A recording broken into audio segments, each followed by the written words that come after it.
Halo teman-teman semua, selamat datang dan berjumpa kembali di channel Cerita Box. Sebelum mulai, jangan lupa untuk subscribe, bantuin channel Cerita Box untuk mencapai 1000 subscribers. Jangan lupa juga untuk komen dan like supaya tidak ketinggalan video-video menarik dari channel Cerita Box. Pada episode kali ini, saya bakal menceritakan sebuah alur cerita film yang berjudul Kobane. Film ini menceritakan tentang Perang Kurdi pada tahun 2022, di mana pengepungan pada kota Kobane yang terjadi dari Oktober 2014 hingga Januari 2015 antara unit pertahanan rakyat Kurdi dan unit perlindungan wanita melawan ISIS. Film ini dirilis pada bulan September 2022. Tanpa berlama-lama lagi, langsung saja kita masuk ke alur ceritanya. Film dimulai dengan narasi yang menjelaskan ketidakstabilan yang mengguncang kawasan Timur Tengah. Sebuah kekuatan gelap bangkit dan menyebar tanpa ampun. Kelompok ekstremis ISIS melancarkan ekspansi brutal di wilayah Suriah dan Irak, meninggalkan jejak kehancuran dan ketakutan di setiap langkahnya. Kota demi kota jatuh tanpa perlawanan berarti, sementara banyak tentara memilih mundur, tak sanggup menghadapi kekuatan yang begitu kejam dan tak terduga. Gelombang kekerasan itu akhirnya mencapai sebuah kota kecil di perbatasan Suriah, yaitu Kobani. Kota yang baru saja merasakan kebebasan setelah bertahun-tahun hidup dalam penindasan dan kediktatoran. Di tempat ini, masyarakat Kurdi mendeklarasikan sistem otonomi yang berlandaskan demokrasi akar rumput, keseimbangan ekologi, serta pembebasan perempuan. Namun, kebebasan itu tidak berlangsung lama. Apa yang terjadi di Kobani bukan sekedar perang biasa. Ini adalah kisah epik tentang pertarungan antara kemanusiaan dan kebiadaban, antara harapan dan kehancuran, antara hidup dan mati. Scene kemudian beralih, memperkenalkan kita pada seorang pejuang wanita tangguh bernama Zehra. Ia adalah pemimpin dari Unit Perlindungan Wanita atau YPJ, pasukan yang berdiri di garis depan melawan ancaman ISIS. Bersama mereka turut bergabung Unit Perlindungan Rakyat Kurdi, YPG, termasuk seorang penembak jitu terbaik mereka bernama Musa. Di tengah persiapan, suasana tiba-tiba berubah tegang saat seorang pengintai bernama Rensber datang dengan kabar buruk. Dengan napas terengah, ia melaporkan bahwa jumlah musuh terlalu banyak dan mereka datang dari segala arah. Menyadari situasi yang semakin genting, Shera segera mengambil keputusan. Ia memerintahkan Rensber untuk meninggalkan tempat itu dan membawa seorang anak kecil menjauh dari medan perang. Kemudian, dengan penuh ketegasan, Zehra mengumpulkan seluruh pasukannya. Dengan suara lantang dan penuh semangat, ia berkata, "Kita akan melawan tanpa rasa takut. Ingat apa yang telah mereka lakukan pada rakyat kita. Mereka mengusir kita dari tanah sendiri, menghancurkan identitas kita, dan mencoba memadamkan revolusi kita. Untuk itu, kita akan bertahan sampai akhir." Suasana menjadi hening sesaat. Lalu satu persatu para pejuang mengambil posisi, dan pertempuran pun dimulai.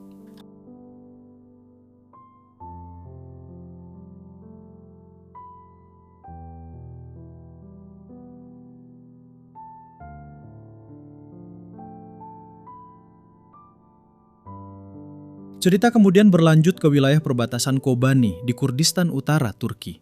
Di sana, kita berkenalan dengan seorang pria bernama Egit. Ia terlihat sedang duduk di depan televisi, menyaksikan perkembangan situasi yang semakin memanas. Layar berita menampilkan gelombang demonstrasi besar-besaran yang terjadi di berbagai penjuru dunia. Masyarakat internasional turun ke jalan mengecam serangan brutal ISIS terhadap Kobani. Dari kota-kota besar di Eropa hingga negara-negara di Timur Tengah, suara solidaritas terus menggema. Bahkan terlihat sekelompok relawan dari berbagai wilayah, termasuk dari Afghanistan, mulai bergerak menuju Kobani untuk ikut membantu perlawanan. Sementara itu, di sebuah rumah sakit sederhana, kita diperkenalkan dengan seorang perawat bernama Deria. Ia juga tengah menyaksikan berita yang sama. Wajahnya dipenuhi kekhawatiran. Namun lamunannya terhenti saat ia dipanggil untuk segera menangani seorang pejuang YPJ yang terluka parah akibat pertempuran. Tanpa ragu, Deria bergegas. Di tengah keterbatasan fasilitas, ia tetap berjuang menyelamatkan nyawa mereka yang berada di garis depan. Scene kemudian berpindah ke pegunungan Kurdistan, Irak. Di sana, kita bertemu dengan seorang komandan gerilya berpengalaman, Kamrat Gelhat. Bersama pasukannya, ia menerima kabar tentang situasi genting di Kobani. Tanpa banyak pertimbangan, Gelhat dan rekan-rekannya memutuskan untuk bergerak. Tujuan mereka jelas, menuju Kobani untuk ikut bertempur melawan ISIS. Kisah lalu kembali ke garis pertahanan di Kobani. Di markas YPG, Zehra dan sisa pasukannya akhirnya berhasil kembali dengan selamat setelah pertempuran sengit. Kedatangan mereka disambut oleh seorang pejuang bernama Abu Layla. Namun, tidak ada waktu untuk beristirahat. Mereka segera berkumpul untuk membahas situasi terbaru. Informasi yang diterima semakin mengkhawatirkan. ISIS tengah mempersiapkan serangan besar-besaran dengan jumlah pasukan yang jauh lebih banyak. Rochwar mengusulkan agar mereka mundur dari desa dan memusatkan pertahanan di dalam kota, mengingat jumlah dan persenjataan mereka sangat terbatas. Namun Zehra memiliki pandangan berbeda. Dengan tegas, ia menyatakan bahwa mereka harus bertahan di desa. Jika desa jatuh terlalu cepat, maka ISIS akan dengan mudah mencapai kota. Selama kita menahan mereka di sini, kita memberi waktu bagi pasukan lain untuk bersiap di dalam kota, ujarnya. Keputusan itu pun diambil. Mereka akan bertahan, apapun risikonya. Tak lama kemudian, kengerian mulai menjadi kenyataan. Pasukan ISIS berhasil merebut salah satu desa di wilayah Kobani. Dengan brutal, mereka menyerang tanpa ampun. Penduduk desa dibantai, sementara yang lainnya dipaksa tunduk di bawah ancaman. Di tengah kekacauan itu, terlihat seorang komandan ISIS berdiri dengan penuh kendali, mengawasi kehancuran yang mereka ciptakan. Pertempuran besar kini semakin dekat. Scene kemudian berlanjut di perbatasan selatan Kobani, wilayah Kurdistan Utara, Turki. Ratusan orang terlihat berkumpul di sana, termasuk seorang pejuang wanita bernama Arin. Mereka semua memiliki tujuan yang sama, masuk ke kota Kobani untuk ikut bertempur melawan ISIS. Namun langkah mereka terhenti. Penjaga perbatasan Turki menghadang dan menutup akses masuk, membuat suasana semakin tegang. Di lokasi lain yang tak jauh dari sana, kita diperkenalkan dengan seorang pria bernama Kamgin bersama rekan-rekannya.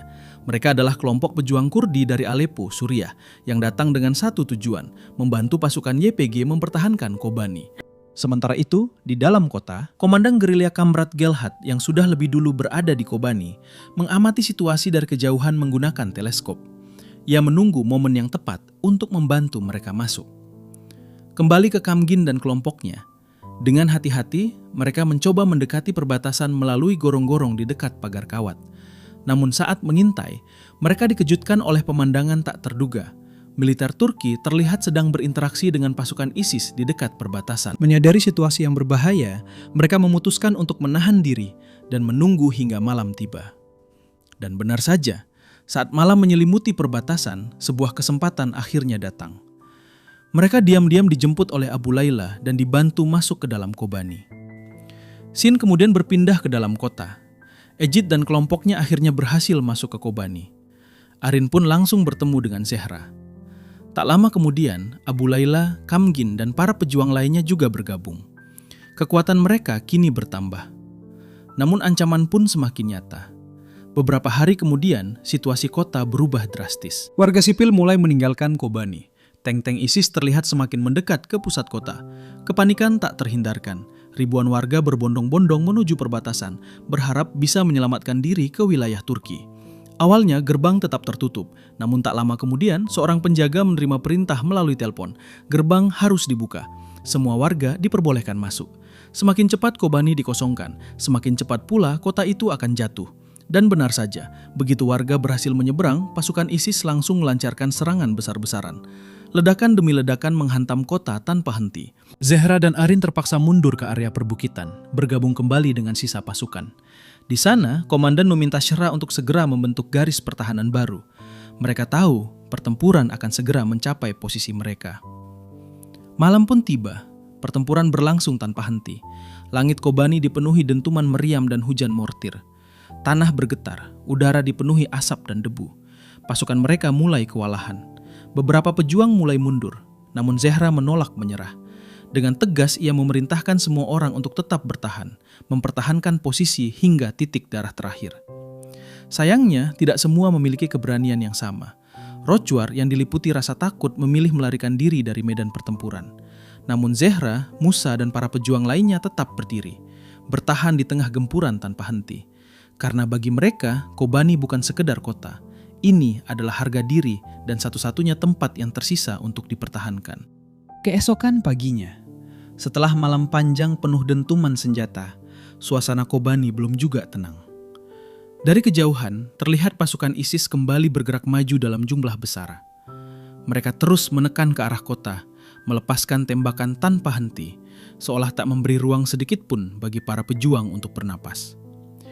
Di sisi lain, Zehra dan pasukannya sudah bersiap. Mereka dengan cepat memasang barikade di sepanjang jalan, memanfaatkan puing-puing bangunan sebagai perlindungan. Tim pun dibagi ke beberapa posisi strategis. Musa, sang sniper terbaik, mengambil posisi di tempat tinggi, mengawasi pergerakan musuh dari kejauhan. Tak sendiri, seorang sniper wanita bernama Asmin juga bersiap di titik lain, siap melumpuhkan target dari jarak jauh. Rensburg terlihat sibuk membantu, menyiapkan amunisi dan memastikan semua senjata dalam kondisi siap tempur. Tak lama kemudian, suara tembakan kembali menggema. Pasukan ISIS maju sambil menembak, mencoba menembus pertahanan yang telah disiapkan. Di tengah tekanan itu, bala bantuan akhirnya datang. Kamrat Gelhat bersama pasukannya tiba di lokasi, memperkuat garis pertahanan. Egit dan Deria pun ikut bergabung, menambah semangat juang di tengah situasi yang semakin genting. Pertempuran sengit pun tak terhindarkan. Namun setelah beberapa waktu, suara tembakan mulai mereda. Musa tetap siaga di posisinya, terus memantau pergerakan musuh melalui teropongnya. Sementara yang lain, termasuk Shra dan Gelhat, memanfaatkan waktu untuk beristirahat sejenak, mengumpulkan tenaga untuk pertempuran berikutnya. Hari pun berganti, dan tanpa disangka, hari itu adalah Hari Raya Idul Fitri. Di tengah kehancuran dan perang, mereka mencoba menciptakan sedikit kehangatan. Para pejuang saling bercerita tentang masa kecil mereka, tentang bagaimana dulu mereka merayakan Idul Fitri dengan penuh kebahagiaan. Mereka mengenang momen berkeliling dari rumah ke rumah, tertawa dan berbagi permen dengan teman-teman. Untuk sesaat, perang terasa jauh. Namun kedamaian itu tak bertahan lama. Tak lama kemudian, seorang rekan dari Abu Layla datang membawa pesan rahasia. Ia menyampaikan bahwa pihak Turki ingin berbicara dengan Abu Layla. Mereka menawarkan sebuah kesepakatan. Jika Abu Layla bersedia mengkhianati aliansi YPG, maka sebagai imbalannya, Turki akan membantu menyelamatkan saudaranya yang saat ini ditawan oleh ISIS. Sebuah pilihan sulit antara keluarga dan perjuangan. Scene kemudian berlanjut seminggu setelahnya. Saat para pejuang sedang beristirahat, tiba-tiba terdengar suara tembakan sniper dari kejauhan. Satu orang tumbang. Tak lama kemudian, Rensburg datang membawa tubuh rekan mereka yang telah tewas. Ia menjelaskan bahwa korban ditembak saat berada di tikungan jalan, namun ia tidak tahu dari mana arah peluru itu datang. Mendengar hal itu, Musa langsung bergerak. Ia mengajak Rensburg dan satu orang lainnya untuk melakukan pengintaian, mencari posisi sniper musuh yang mulai mengancam. Namun misi itu tidak mudah. Sniper musuh ternyata sangat terampil. Ia berkamuflase di batang pohon, menyatu dengan lingkungan sekitarnya, membuatnya hampir mustahil untuk dideteksi. Malam pun tiba. Dalam kegelapan, Musa kembali mengamati melalui teleskopnya. Dan akhirnya, ia melihat sesuatu. Dua sosok musuh terpantul samar di balik bayangan. Sasaran sudah di depan mata. Pertarungan para sniper pun akan segera dimulai. Keesokan paginya, para pejuang memanfaatkan situasi untuk mengambil senjata dari tubuh musuh yang telah tumbang. Persediaan mereka sangat terbatas, jadi setiap peluru sangat berarti. Namun ketenangan itu tidak berlangsung lama. Tiba-tiba, sniper musuh kembali beraksi. Dua anak buah Zera tumbang dalam sekejap, ditembak tanpa diketahui dari arah mana. Suasana langsung berubah mencekam. Musa bersama satu rekannya segera bergerak. Mereka mengambil posisi di tempat tinggi, mencoba melacak keberadaan sniper tersebut. Sniper musuh ternyata sangat licik. Ia sengaja menyuruh rekannya bergerak maju sebagai umpan. Dan benar saja, saat target terlihat, Musa langsung melepaskan tembakan. Satu musuh jatuh. Melihat rekannya tewas, sniper itu kembali menghilang, berkamuflase sempurna di antara lingkungan sekitar. Meski begitu, Musa yakin. Ia melapor kepada Zera bahwa sniper musuh telah berhasil dilumpuhkan. Namun, keyakinan itu ternyata terlalu cepat. Tak lama kemudian, situasi berubah drastis. Sebuah mobil berisi bom melaju kencang ke arah mereka. Di saat bersamaan, beberapa pasukan ISIS berhasil menyelinap masuk ke dalam area pertahanan. Ledakan besar terjadi. Kekacauan tak terhindarkan. Pasukan musuh terus menekan dari berbagai arah, memaksa mereka kembali terlibat dalam pertempuran jarak dekat yang brutal. Di tengah kekacauan itu, terdengar teriakan memanggil nama Asmin. Zehra yang berusaha mencarinya, akhirnya menemukan kenyataan pahit. Asmin, sniper wanita yang tangguh itu, memilih mengakhiri hidupnya sendiri daripada jatuh ke tangan musuh. Keputusan yang tragis, namun ia anggap sebagai satu-satunya cara untuk mempertahankan harga diri. Melihat hal itu, Zehra tak mampu menahan air matanya. Ia kehilangan salah satu pejuang terbaiknya, sekaligus sahabatnya. Jasad Asmin kemudian dibawa keluar oleh rekan-rekannya, diiringi suasana duka yang mendalam. Waktu berlalu. 2 minggu kemudian, para pejuang kembali berkumpul, mencoba menyusun strategi untuk bertahan dari gempuran yang tak kunjung berhenti. Dimanapun mereka bertahan, pasukan ISIS selalu berhasil menemukan dan menghancurkan titik pertahanan mereka. Situasi semakin terdesak, hingga akhirnya Masiro mengusulkan sebuah rencana berani. Ia ingin menerapkan taktik gerilya di luar kota Kobani. Rencananya adalah menyerang bala bantuan ISIS sebelum mereka mencapai kota. Dengan cara itu, mereka berharap bisa mematahkan kepungan dan mengurangi tekanan di dalam kota. Rencana itu berisiko tinggi, namun menjadi satu-satunya harapan. Malam harinya, Masiro dan pasukannya berpamitan. Tanpa banyak kata, mereka langsung berangkat menjalankan misi berbahaya tersebut. Sementara itu, Musa dan rekan-rekannya tetap berjaga, memantau pergerakan musuh dari kejauhan. Di saat yang sama, Abu Layla akhirnya mengambil keputusan. Ia menyampaikan kepada rekannya bahwa ia bersedia bertemu dengan pihak militer Turki untuk membahas kesepakatan yang sebelumnya ditawarkan. Sebuah langkah yang bisa mengubah segalanya. Namun belum sempat situasi mereda, suara tembakan sniper kembali terdengar. Satu lagi pejuang tumbang. Musa yang datang ke lokasi langsung diberitahu bahwa sniper musuh masih aktif. Mendengar itu, ia terdiam sejenak. Dengan nada yakin, ia mengatakan bahwa sniper tersebut seharusnya sudah ia bunuh. Namun Kamrat Gelhat memiliki firasat berbeda. Dengan tenang ia berkata, "Sepertinya dia belum mati." Dan jika itu benar, artinya ancaman mematikan itu masih mengintai mereka. Menunggu momen berikutnya untuk menyerang. Melihat ancaman sniper musuh yang masih aktif, Zehra akhirnya mengambil keputusan.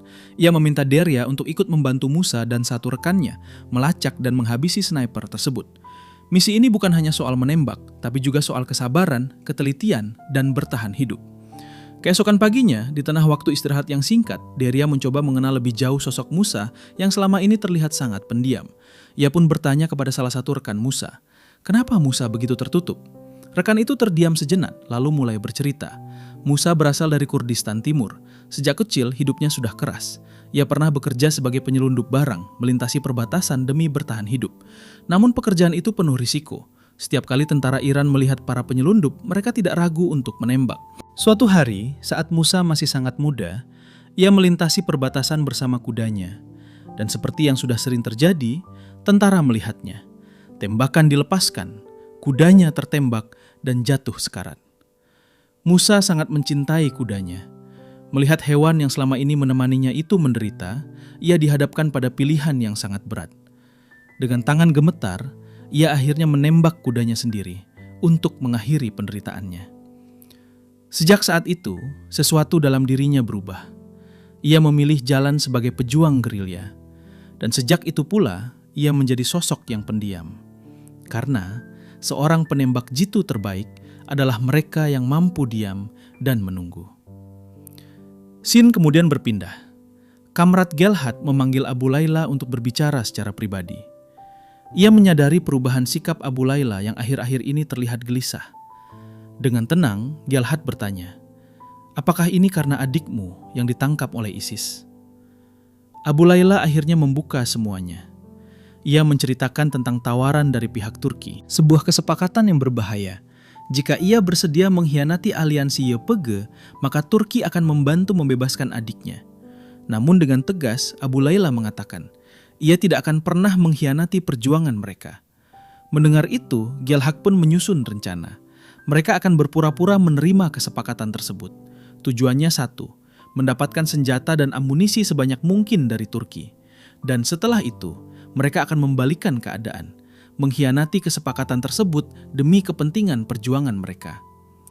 Beberapa hari kemudian, di tengah gelapnya malam, Abu Layla diam-diam pergi untuk bertemu dengan intelijen militer Turki. Pertemuan itu berlangsung penuh tekanan. Pihak Turki kembali mengulangi tawaran mereka. Jika Abu Layla bersedia mengkhianati aliansi YPG, ia dan keluarganya akan diberikan kewarganegaraan, kehidupan yang layak, serta gaji yang tinggi. Lebih dari itu, mereka juga berjanji akan membantu membebaskan adiknya dari tangan ISIS. Sebuah tawaran yang sulit untuk ditolak. Kini, Abu Layla berada di persimpangan, antara menyelamatkan keluarganya atau tetap setia pada perjuangan. Dan keputusan yang ia ambil akan menentukan nasib banyak orang. Keesokan harinya, Kamrat Gelhat mengumpulkan seluruh pasukannya. Wajahnya tegas, suaranya tenang namun penuh tekanan. Ia tahu, malam yang akan mereka hadapi bukan malam biasa. Kita akan menghadapi malam yang panjang dan sulit, ucapnya. Ia lalu mulai menjelaskan rencana penyerangan. Target mereka jelas, markas utama ISIS. Namun, musuh bukan lawan yang mudah.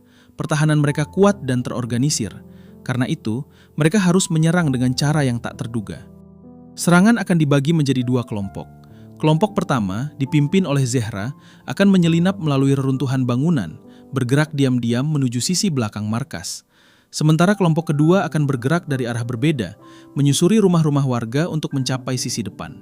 Di saat yang sama, Musa dan timnya akan mengambil posisi sebagai perlindungan jarak jauh.